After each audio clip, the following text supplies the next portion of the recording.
Good afternoon all of you. उस दिन अपन लोग देखे थे क्या, स्क्वायर, पैरेललोग्राम, रोम्बस और कॉलिनियर पॉइंट। इसका प्रॉब्लम जो बचा था उसको आज अपन कंप्लीट करेंगे। तो आज सभी के एक एक प्रॉब्लम अपन सॉल्व कर लेते हैं। सबसे पहले देखते हैं problem number first.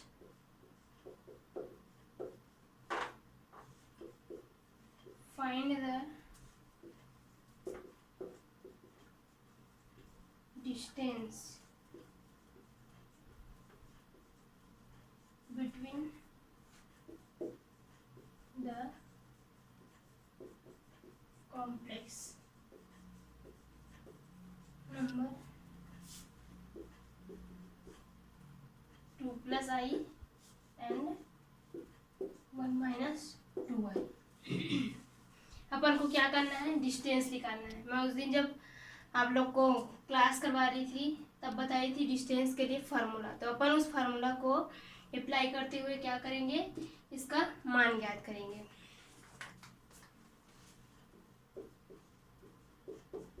Solution, late क्यों, क्योंकि मैं बताई थी यहाँ अपने को जेड के बराबर नहीं दिया गया है। तो अपन क्या करेंगे, इसको जेड के बराबर मान के चलेंगे। तो ये हो जाएगा, अब दो दिया है तो अपन ले लेते हैं, एक को Z1 और एक को Z2। तो Z1 इज इक्वल टू हो जाएगा 2 प्लस आई और Z2 इज इक्वल टू हो जाएगा 1 माइनस 2i।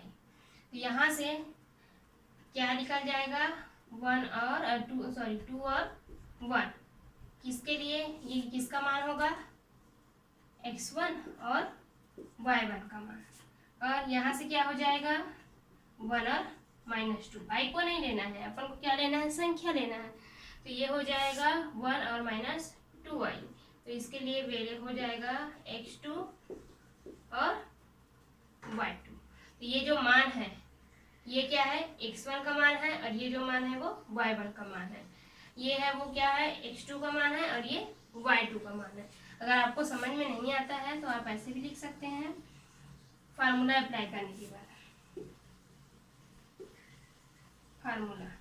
फार्मूला क्या है, डिस्टेंस Z1 इंटू Z2, इसके लिए हो जाएगा x1 माइनस x2 का whole square plus y1 minus y2 का होल स्क्वायर। अब x1 क्या है अपने पास, 2 माइनस x2 क्या है, 1। ये जहाँ पे लिखा है वही उसका मान है, या फिर ऐसे भी लिख सकते, ये तो समझ में आ रहा है ना। ये x1 का मान है, ये y1 का मान है, ये x2 का मान है और ये y2 का मान है।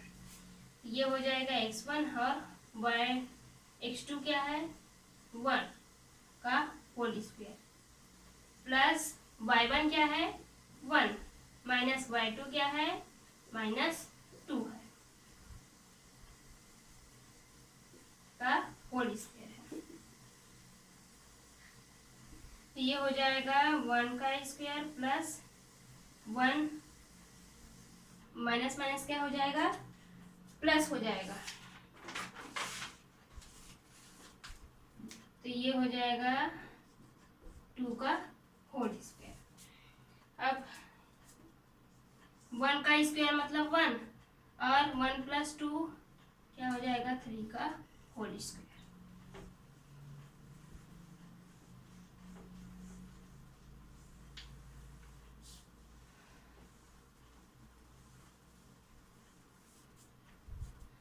अब क्या कर देते हैं अपन फिर से, इसका जब स्क्वायर लेकरेंगे तो वो क्या हो जाएगा, 3 इंटू 3 9 के बराबर। तो ये आ गया अंडर रूट 10 के बराबर। तो Z1 और इंटू Z2 का अपन डिस्टेंस निकालें तो वो कितना आ गया, अंडर रूट 10 के बराबर आ गया। तो ये हो जाएगा अपना आंसर।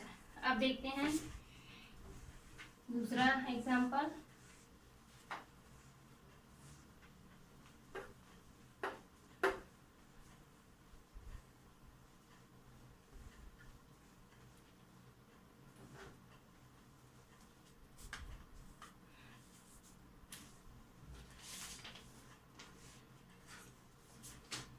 प्रॉब्लम नंबर सेकेंड, ये था डिस्टेंस के लिए। आप देखते हैं अपन कोलिनियर पॉइंट के लिए।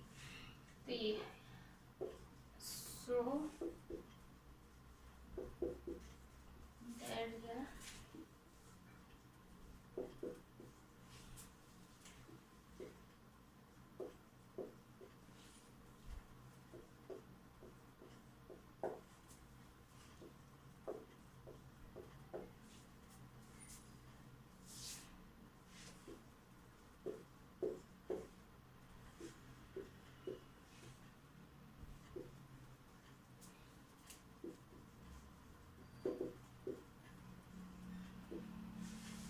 तो हमें क्या करना है, ये 3 पॉइंट दिए हैं, उसके लिए कोलिनियर ज्ञात करना। कोलिनियर मतलब समरेख।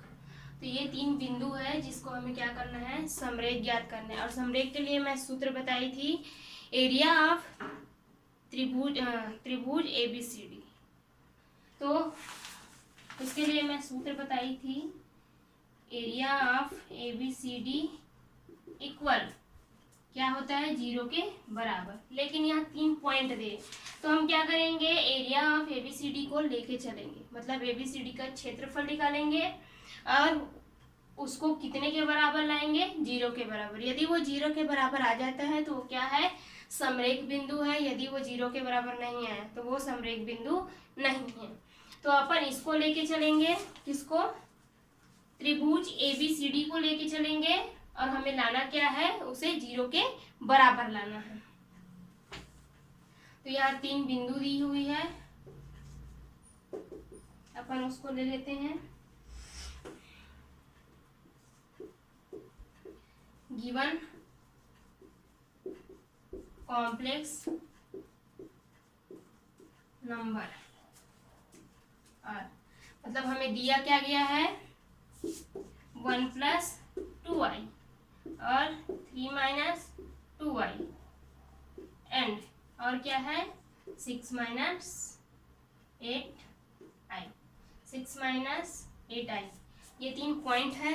तो हमें क्या निकालना है, इसका कोलिनियर पॉइंट निकालना है। तो कोलिनियर पॉइंट के लिए सूत्र था, त्रिभुज ABC equal x1 y2 - y3 plus x2 y3 - y1 plus x3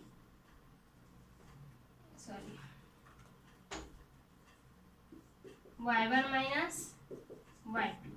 ये हो जाएगा एरिया ऑफ ABCD का के लिए समरेख या फिर कोलिनियर पॉइंट। ये समरेख बिंदु के लिए सूत्र है। और उसमें बोला जाए, उसके सूत्र में क्या होता है, ये है 0 के बराबर होता है। लेकिन अपन क्या कर रहे हैं, इसको 0 के बराबर नहीं लेके चल रहे, इसको 0 के बराबर अपन को लाना है। ये 0 के बराबर आ जाता है तो ये जो दिया हुआ है वो क्या है, कोलिनियर पॉइंट है, मतलब समरेख बिंदु है। यदि वो 0 के बराबर नहीं आया मतलब वो समरेख बिंदु नहीं है। इसके लिए 2 फार्मूला अप्लाई करते हैं। एक फार्मूला ये होता है, मैट्रिक्स में ले सकते हैं उसको, वो होता है x1 x2 x3 y1 y2 y3 1 1 1 = 0 लाना रहता है। तो अपन इस फार्मूला को भी लेके चल सकते हैं और इस फार्मूला को भी ले चल सकते हैं। मैं उस दिन सॉरी बताना भूल गई थी, ये वाला फार्मूला, ये भी क्या होता है, कोलिनियर पॉइंट के लिए फार्मूला है। इसको जब अपन सॉल्व करेंगे तो वही आएगा। देखो x1 लेंगे तो ये वाला रो और ये वाला कॉलम छूट जाएगा, तो क्या आएगा कि आपने पास y2 × 1 मतलब y2, और ये इसके साथ मल्टीप्लाई होगा तो क्या आ जाएगा, y3। तो आएगा यही। इसको सॉल्व करने से यही आता है, इसलिए ये फार्मूला अप्लाई कर दो, ज़्यादा बेटर है। क्योंकि इसको सॉल्व करोगे तो यही आना है, तो फिर इसको सॉल्व करने की जरूरत नहीं है। अपन क्या करेंगे, सीधे इसी फार्मूला को अप्लाई कर सकते हैं। यदि ये फार्मूला याद नहीं आ रहा है, कई बार होता है ना कि हड़बड़ी में भूल जाते हैं, तो अब क्या करना, इसको लिख लेना और इसको एक मैट्रिक्स बना लेना। इसको लोगे तो ये कॉलम और ये रो छूट जाएगा, इन दोनों को मल्टीप्लाई करो। जब इसको लोगे तो ये रो और ये कॉलम छूट जाएगा। तब कैसे लोगे, यहाँ से लेना स्टार्ट करोगे तो y3 - y1 आ जाएगा। यहाँ से स्टार्ट करते हैं ना, ये ले रहे हैं तो पीछे से लेना है अपन को, अब इसके लिए लेंगे तो ये और ये छूट गया, तो आएगा किधर से, ऐसे और ऐसे। अगर याद नहीं आया तो इससे भी अपन क्या करते हैं, सॉल्व कर सकते हैं।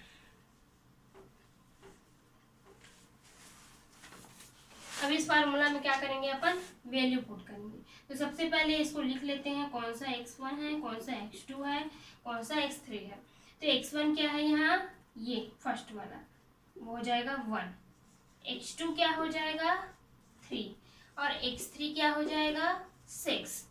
अब आते हैं अपन y के लिए। ये जितनी भी फर्स्ट वाली वैल्यू है वो x के लिए है, और जितनी भी सेकंड वाली है वो किसके लिए है, y के लिए है। तो ये हो जाएगा y1 इक्वल 2, y2 इक्वल -2, और y3 इक्वल हो जाएगा -8। माइनस को लेना है ना, i को नहीं लेना है, लेकिन इसमें जो माइनस है, अगर प्लस है तो लेने की जरूरत नहीं है, लेकिन माइनस है तो उसको अपन को लेना पड़ेगा। तो ये हो गई उसकी वैल्यू। अब क्या कर देंगे, वैल्यू को अपन पुट कर देंगे या फिर उसमें रख देंगे।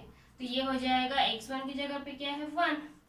अब y2 देखो, y2 क्या है 2, सॉरी y2 है -2, और y3 है, माइनस तो यहाँ लगेगा -8, प्लस x2 क्या है 3।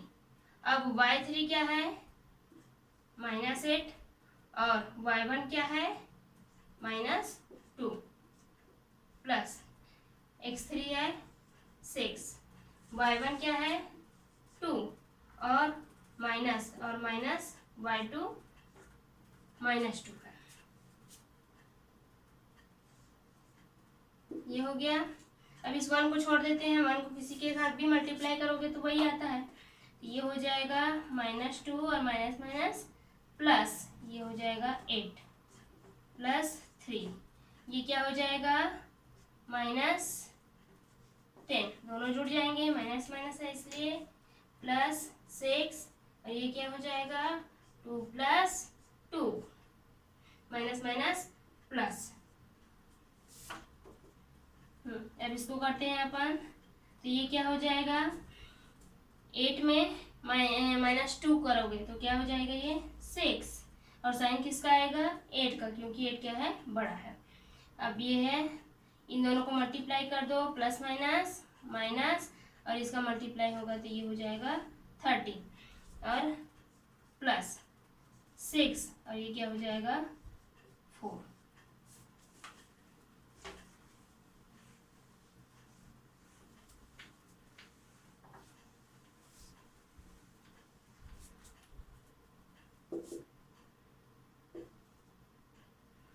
सिक्स माइनस 30 प्लस ये कितना हो जाएगा 34।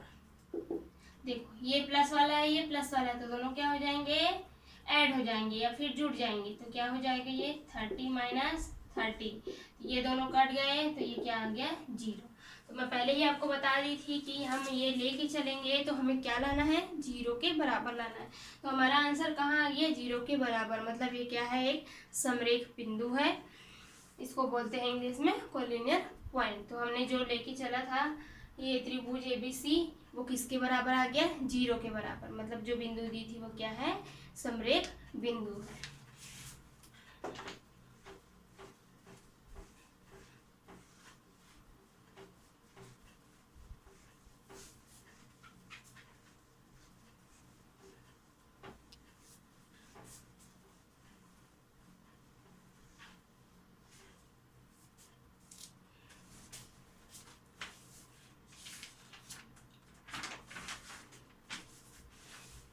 अब देखेंगे अपन पैरेललोग्राम के लिए, ये है थर्ड प्रॉब्लम।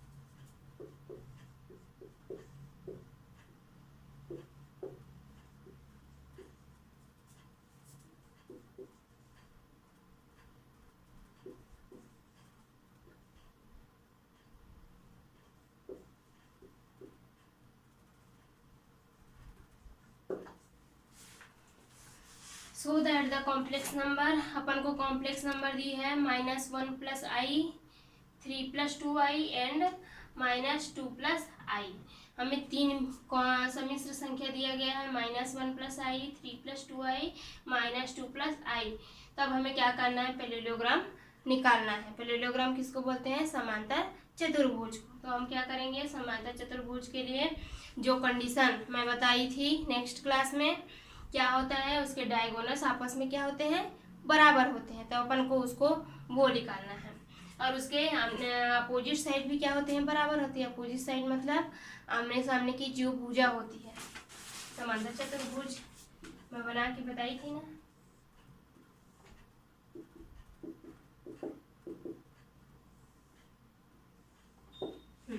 तो ये इसके डायगोनल्स क्या होते हैं, आपस में बराबर। ये हो गया ए, ये बी, ये सी और ये डी। इसके डायगोनल क्या हो जाएंगे, डायगोनल मतलब उसके विकर्ण। तो उसके विकर्ण क्या है, AC = BD। अपन क्या प्रूव कर देते हैं, AC = BD प्रूव करेंगे। तो इसके लिए एक और सूत्र था, मिडल टर्म। मिडल टर्म बताई थी ना मैं। तो वो मिडल टर्म अपन अप्लाई करेंगे और ये दोनों अगर बराबर आ जाते हैं तो क्या होगा, पैरेललोग्राम होगा। पैरेललोग्राम मतलब समांतर चतुर्भुज होगा। तो अपन क्या करते हैं, प्रूव करके देखते हैं।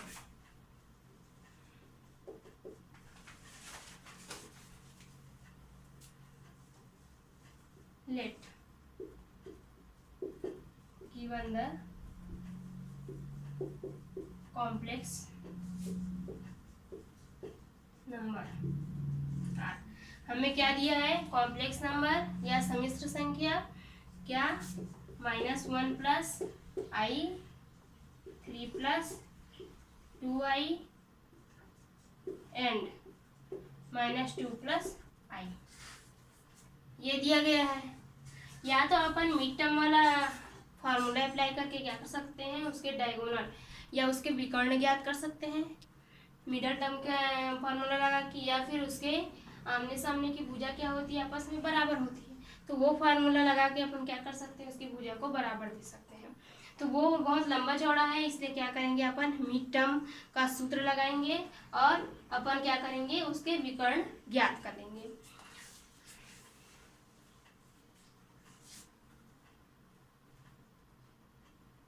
सॉरी, एक पॉइंट लिखना भूल गई हूँ मैं, यहाँ पे एक और पॉइंट है, 2 + 2i।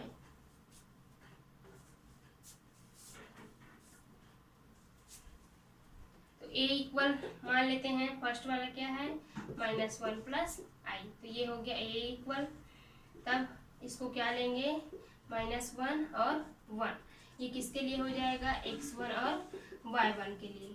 फर्स्ट वाली वैल्यू x1 के लिए, सेकेंड वाली वैल्यू y1 के लिए। b इक्वल 3 + 2i, तब ये हो जाएगा 3 और 2। ये किसके लिए हो जाएगा, x2 और y2 के लिए। अब आ जाएगा c, तो ये हो जाएगा c, लिखना भूल गई थी ना मैं, तो यहाँ पे पहले लिख लेते हैं अपन, c इक्वल है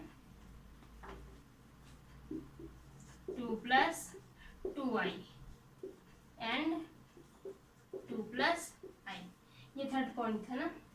तो c इक्वल हो जाएगा 2 + 2i, तो इसके पॉइंट हो जाएंगे 2 और 2।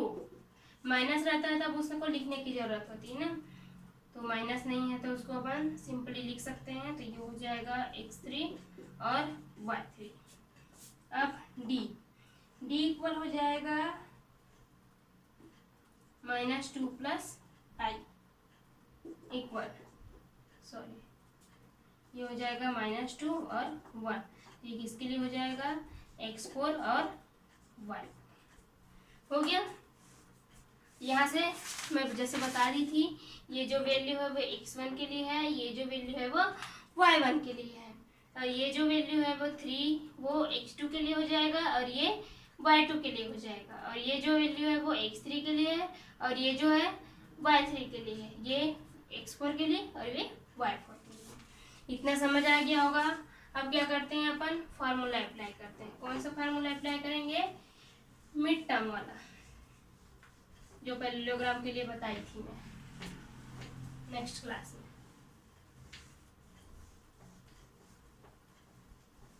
नेक्स्ट मतलब पिछले नेक्स्ट ना।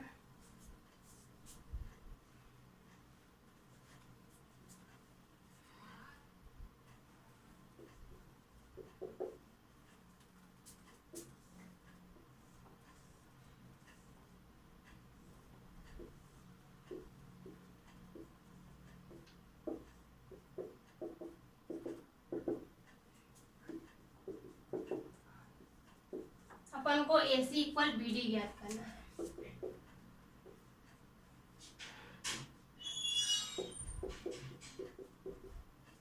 Mid term of AC equal क्या हो जाएगा, उसके लिए फार्मूला है x1 प्लस x2 अपॉन 2 और y1 प्लस y2 अपॉन 2।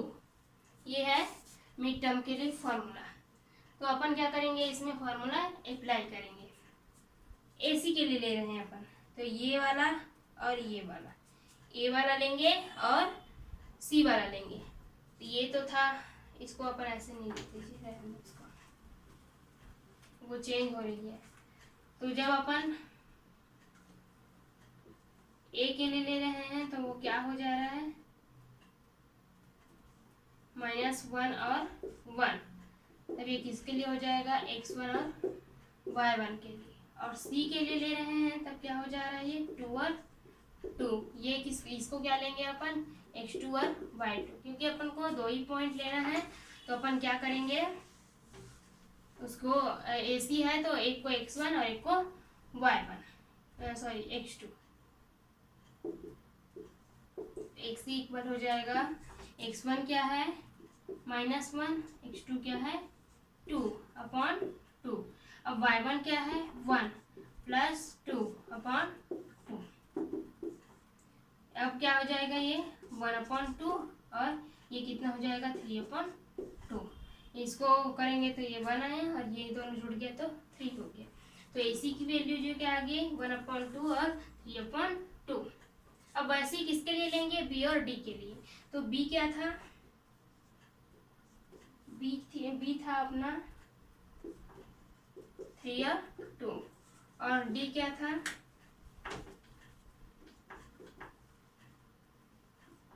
-2 और 1। ये बराबर हो जाएगा, इसको भी अपन x1 y1 ले लेते हैं या फिर x3 और y3 ले लेते हैं, कोई दिक्कत नहीं। ये हो जाएगा x3 और ये y3 और इसको ले लेते हैं x4 और ये y4। तब सूत्र कैसा रहेगा,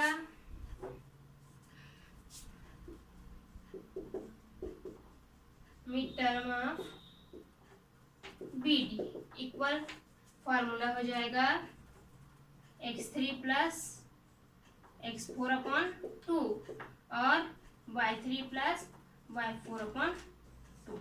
ये हो जाएगा फार्मूला। अब क्या करेंगे, उसमें वैल्यू पुट कर देंगे या फिर रख देंगे। तो क्या हो जाएगा, ये 3 प्लस -2 अपॉन 2 और y के लिए क्या है 2 प्लस 1 अपॉन 2। इसको आगे सॉल्व करेंगे तो ये हो जाएगा 3 - 2 अपॉन 2 और 3 अपॉन 2। इसको फिर सॉल्व करते हैं, 3 में 2 को माइनस किए तो 1 अपॉन 2 और 3 अपॉन 2। तो देखो ये है BD के लिए और ये है AC के लिए। ये दोनों वैल्यू जो है बराबर आई है, 1/2 और 3/2 और 1/2 और 3/2। मतलब अपन जो मिड टर्म निकाल रहे थे वो क्या है, आपस में बराबर है। मतलब हम अगर उसका विकर्ण बराबर आया है तो अगर उसकी सामने सामने की भुजा को भी अपन ज्ञात करेंगे तो वो भी क्या आ जाएगा बराबर।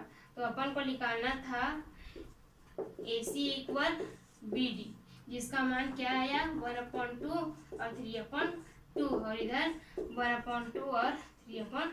तो दोनों आपस में बराबर है, मतलब इसके डायगोनल क्या हो गए, डायगोनल या विकर्ण जो है आपस में बराबर है तब ये पैरेललोग्राम को शो करता है या फिर समांतर चतुर्भुज को शो करता है। तो ये हो गया थर्ड एग्जाम्पल। थर्ड है कि सेकंड? सेकंड शायद।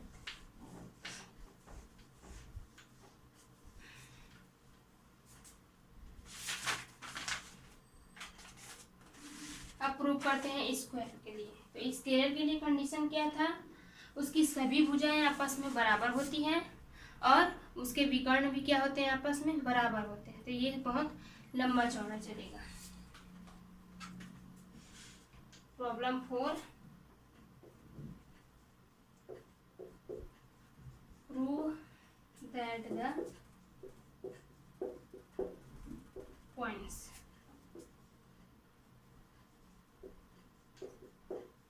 representing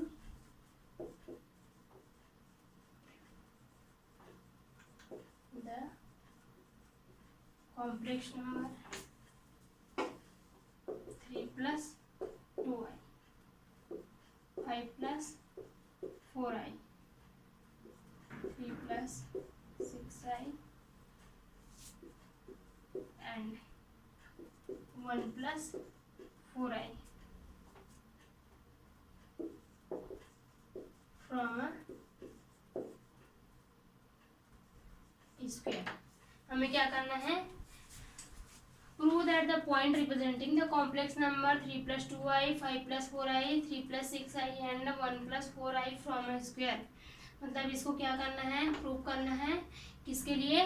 स्क्वायर के लिए। तो स्क्वायर के लिए कंडीशन क्या होती है? सबसे पहले कंडीशन देखना है। तो ये हो गया स्क्वायर। अपन इसको दे दिए ए, इसको बी, इसको सी है, इसको डी। तो इसकी जो भुजाएं होती है वो आपस में क्या होती है? बराबर। और इसके विकर्ण होते हैं वो भी क्या होते हैं? आपस में बराबर होते हैं। तो इसके लिए कंडीशन है first A B equal B C equal C D equal D A. मतलब इसकी सभी भुजाएं आपस में क्या हो जाएंगी? बराबर हो जाएंगी। और दूसरा पॉइंट है वो क्या हो जाएगा? बी डी इक्वल ए सी। मतलब इसके जो विकर्ण हैं वो भी आपस में क्या हो जाएंगे? बराबर। ये दोनों कंडीशन अपने को क्या करना है? प्रूव करना है। मतलब ये सभी आपस में बराबर होंगे उसकी भुजाएं और उसकी विकर्ण, तब ये क्या होगा? स्क्वायर होगा। यदि वो बराबर नहीं होते हैं तो ये स्क्वायर नहीं है। तो ये अपने को प्रूव करके दिखाना है। Solution, let the given complex number, मान के चलते हैं कि जो दिया है वो क्या है? कॉम्प्लेक्स नंबर है। तो क्या हो जाएगा? ए के लिए अपन पॉइंट मान लेते हैं। क्या फर्स्ट पॉइंट क्या है? 3 plus 2i। बी के लिए मान लेते हैं क्या? 5 plus 4i। और सी के लिए हो जाएगा 3 plus 6i। डी के लिए हो जाएगा 1 plus 4i। ये हो गया।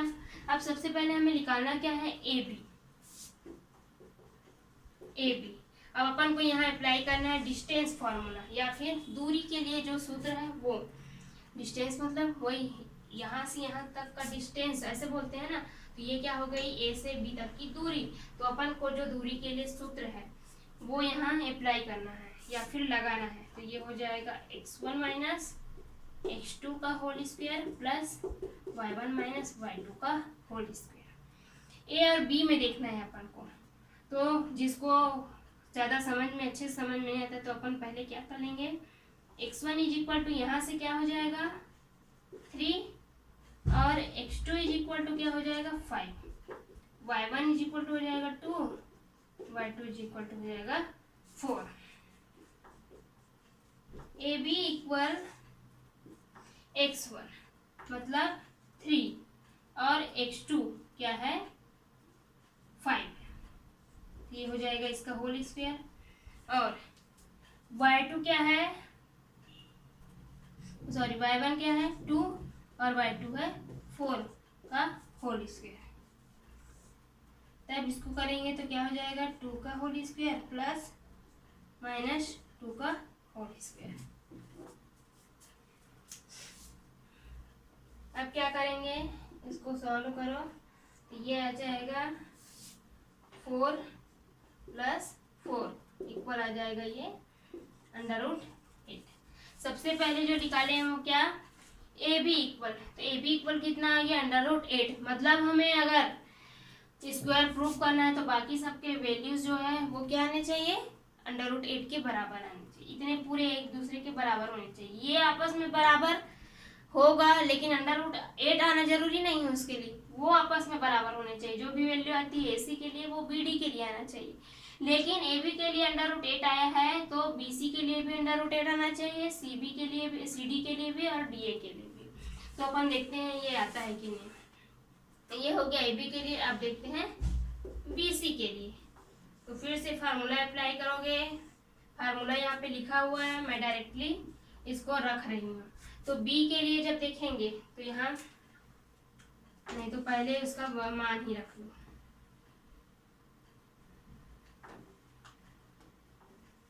B इक्वल क्या हो जाएगा 5 और 4 और D इक्वल क्या हो जाएगा 1 और 4। सॉरी C देखना है ना, C देखना है अपने को। C इक्वल हो जाएगा 3 और 6। अब निकालते हैं BC।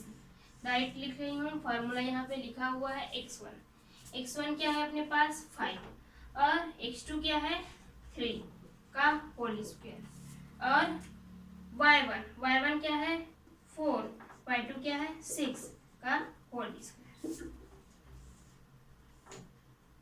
अब यहाँ देखते हैं, यहाँ कितना आ जाएगा 2 आ जाएगा। 5 में 3 को माइनस किए 2 का होल स्क्वायर प्लस इसमें करेंगे तो इसमें भी आ जाएगा 2 का होल स्क्वायर, क्योंकि 6 और 4 को माइनस किए थे, ये भी आ जाएगा -2। यहाँ से 4 + 4 तो ये आ जाएगा √8। तो ये भी इसका BC का मान भी क्या आ गया √8 के बराबर आ गया। और जितने भी बचे उसको भी सॉल्व कर लेते हैं अपन।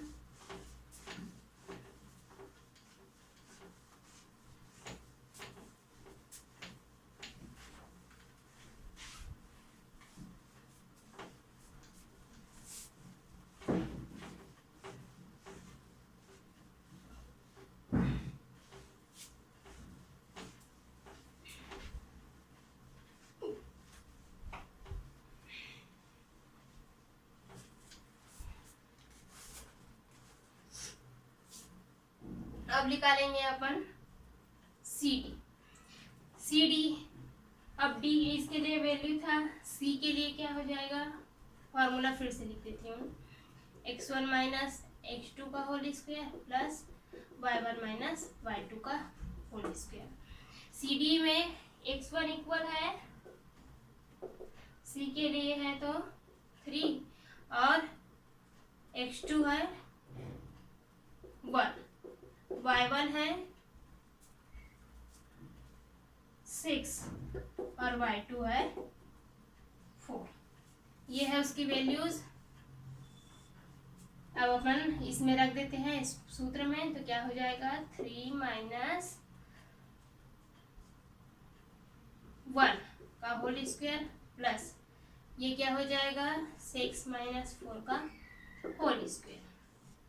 तो ये हो जाएगा 2 का होल स्क्वायर प्लस 2 का होल स्क्वायर, तो ये आ जाएगा 4 + 4, तो ये हो जाएगा 8।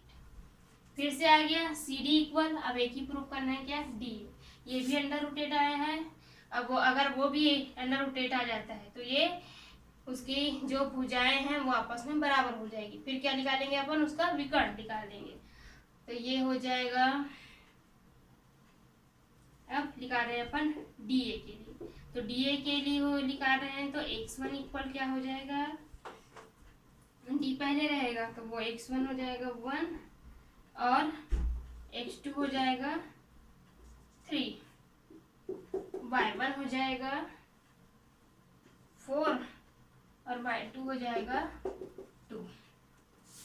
अब फिर से उसको रख दो उस फार्मूले में, तो x1 इक्वल क्या है 1 और x2 इक्वल है 3 का होल स्क्वायर और y2 क्या है सॉरी y1 क्या है 4 और y2 है 2 का होल स्क्वायर। अभी आ जाएगा -2 का स्क्वायर प्लस 2 का स्क्वायर, तो ये हो जाएगा 4 + 4, तो ये हो जाएगा √8। तो देखिए सभी आपस में बराबर आ गए, सभी की वैल्यू क्या है √8 के बराबर है। तो ये फर्स्ट कंडीशन या फिर शर्त को क्या कर रहा है फॉलो कर रहा है, मतलब सब फर्स्ट कंडीशन जो है प्रूफ हो गया है। अब क्या करेंगे उसको डायगोनल को अपन प्रूव कर लेते हैं। इसको मिटा रही हूँ मैं, यहाँ यहीं पे कर देती हूँ। डायगोनल है बी और डी के लिए बी को लेंगे, बी की वैल्यूज क्या है 5/4 और डी की वैल्यू क्या है 1 और 4, तो ये हो जाएगा x1, ये y1, x2 और ये y2। अब इसको रख के क्या करते हैं अपन इसका मान दूरी निकाल लेते हैं, तो ये हो जाएगा 5 - 1 का होल स्क्वायर प्लस 4 - 4 का होल स्क्वायर, तो ये हो जाएगा ठीक है ना बी और डी, तो ये हो गया 4 का होल स्क्वायर प्लस 4 - 4 0 का होल स्क्वायर, तो ये आ गया √16। 4 × 4 करेंगे तो ये हो जाएगा √16 के बराबर। अब क्या निकालेंगे अपन AC, तो AC के लिए देख लेते हैं अपन इसका मान क्या क्या है।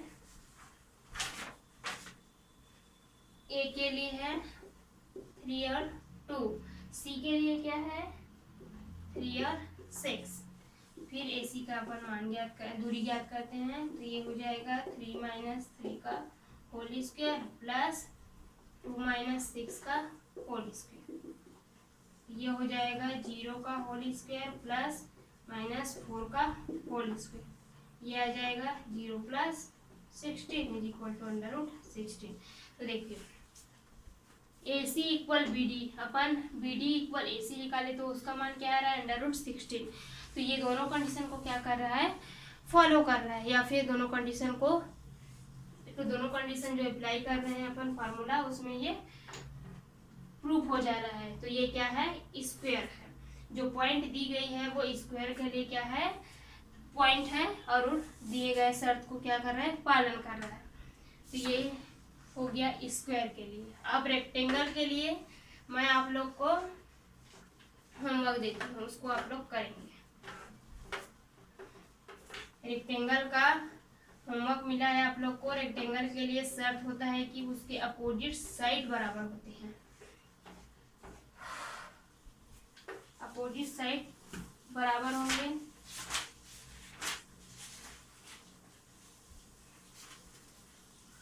रेक्टेंगल पहले बता देती हूँ मैं, ये है रेक्टेंगल, इसको हिंदी में बोलते हैं आयत।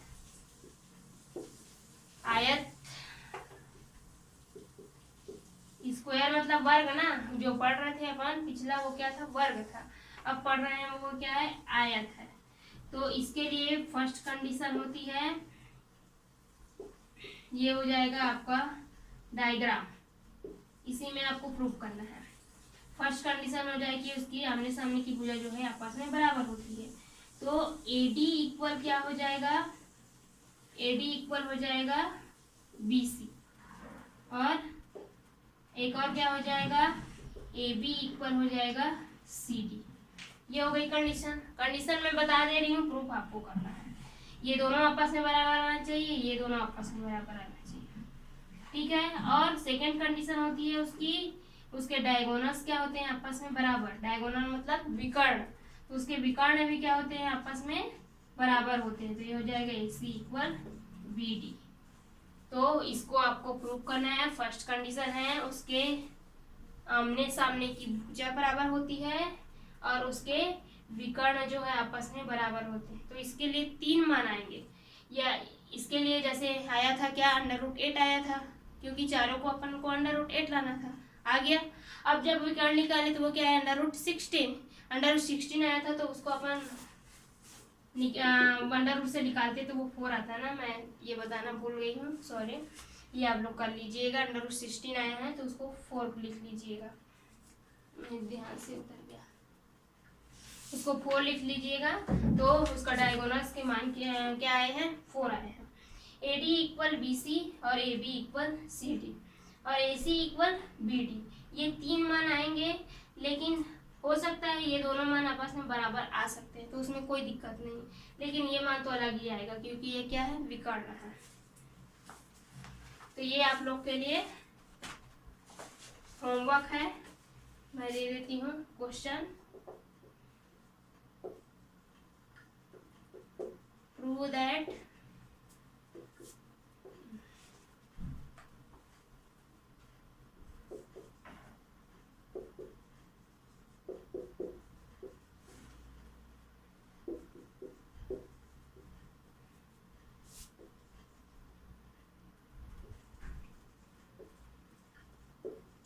representing the complex number.